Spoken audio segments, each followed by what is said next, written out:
శుభద నీ క్రీగంటి చూపు బారిన జాలు భిక్షువే అపర కుబేరుడౌను కంజాతనాభ నీ కరుణ గల్గిన జాలు పరమశుంఠే గొప్ప వక్తయౌను అసురారిని సహాయంబు గల్గిన జాలు పిరికి బంటే మారు భీముడౌను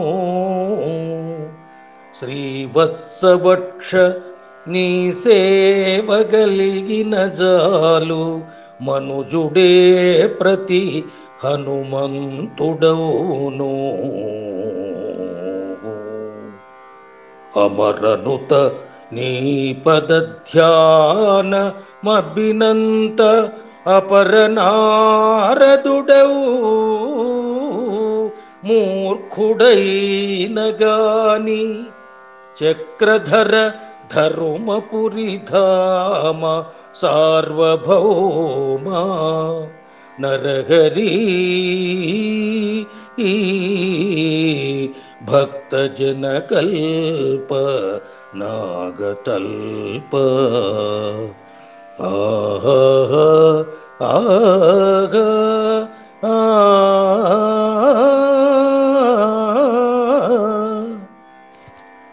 భావం హే శుభకరా నీ కొనచూపు తాకినా చాలు బిచ్చమెత్తుకునేవాడు కూడా కుబేరుడు అవుతాడు.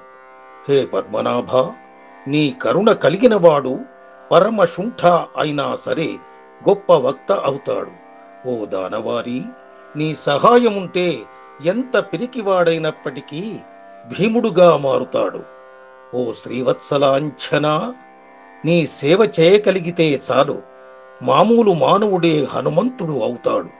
దేవతలతో స్తుతి చేయబడేవాడా నీ పదములపై ధ్యానము చేసే బుద్ధి కలిగితే చాలు ఎటువంటి మూర్ఖుడైనప్పటికీ అపర నారదుడవుతాడు. గత పద్యములో దైవకృప లేనివాడు ఏమవుతాడో చెప్పాడు. ఈ పద్యములో నరసింహుని కృప ఉన్నట్టయితే ఎన్ని రకాలుగా అభివృద్ధి చెందుతాడో సూచించాడు శేషప్ప.